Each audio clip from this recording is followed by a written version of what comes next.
from one side of the world to another. 16,500 kilometres from South America to Southeast Asia, the third different continent in 3 months for round 13 of the 2021 Motul FIM Superbike World Championship. A 2-hour flight from the capital city, Jakarta, and former venue, Sentul. Welcome for the first time to the brand new Mandalika International Circuit.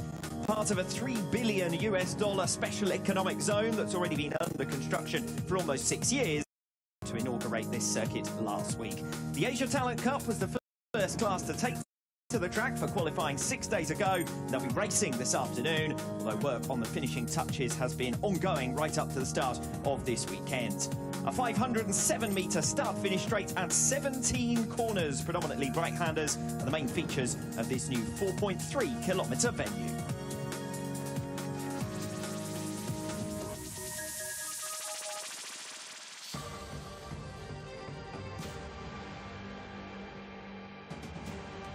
We'll be using the word first a fair number of times this weekend, won't we?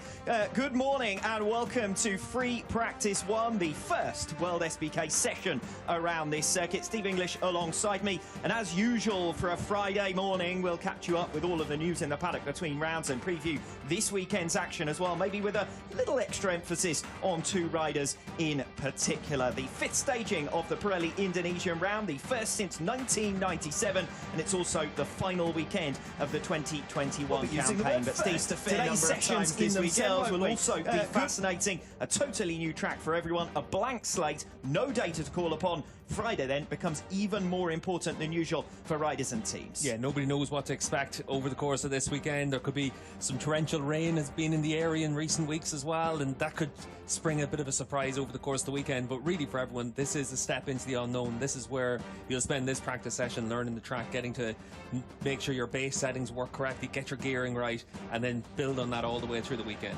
First visit to the picturesque island of Lombok. What a stunning place to end our 2021 season. Yeah, just those shots as we started the broadcast just shows just how amazing it is around here, and really is very different to anywhere we've been in World SBK that I can remember. And certainly the track looks really good. Speaking to riders, they're all excited about the prospect of racing here. It looks like it's going to be a fast track, similar lap speeds probably to somewhere like Qatar. So the riders say that they're really looking forward to getting up to speed around this place. Yes, one of the rare circuit maps or circuit GPS maps that has a vision of the beach and the sea right on the circuit map, turn 10 in particular, practically touching the sea here. Yeah, a bit like Phillip Island in that way, and hopefully we get the racing that we get in Phillip Island as well. But I think this weekend in Indonesia, it's going to be all about trying to see if you're able to get the right feeling right from the outset. Speaking to the riders after they did their track walk yesterday, pretty much to a man they all said the track looks in great condition, the asphalt looks good, and they're just excited to get out there. As I mentioned in the circuit presentation, as far as track characteristics are concerned, no massively long straights, just that run down towards turn 1, the most notable. Yeah, not too many long straights, but a lot of fast sections around here. The opening sector of the lap looks like it's going to really open up into one corner into the next. We will have some overtaking opportunities around this place, but what's going to be interesting is to see which bikes work well in different sectors, because that final sector in particular, the first time we go around, you're going to see just how tight those final couple of corners are.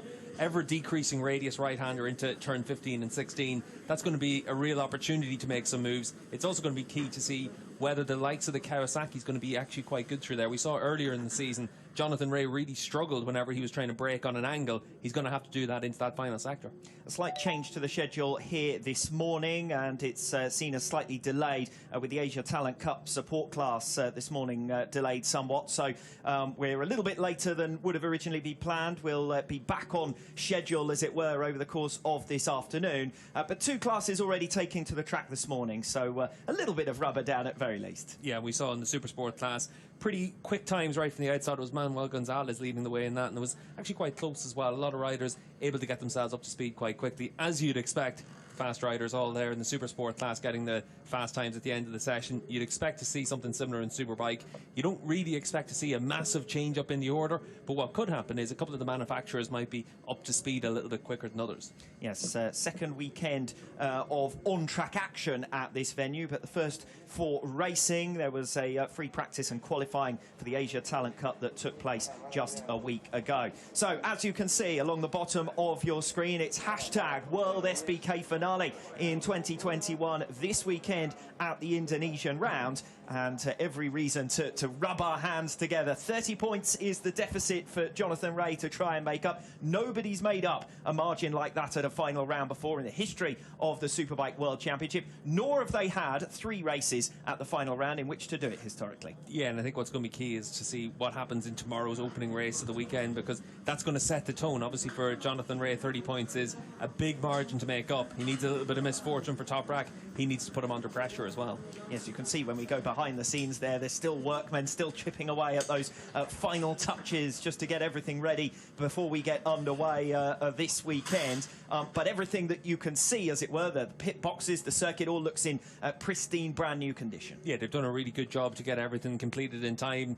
And I think speaking to a lot of the mechanics and the engineers down in the pit boxes, they've all said that they're really impressed by the finish that they've had down there as well. So it is a last-minute job to get it ready, but it looks like it's all ready on time. Yes, and a spectacular scenery, as we've been saying, as far as a World Championship finale is concerned. We head towards the pit box then of Toprak Razgatlioglu, our current championship leader, and the man who at this stage, Steve, you'd have to say is champion-elect. One hand at very least on this trophy. Yeah, Toprak's got that advantage. 30 points is a sizable lead to take into the final round. What's going to give him a lot more confidence as well, as though he hasn't made a mistake all year.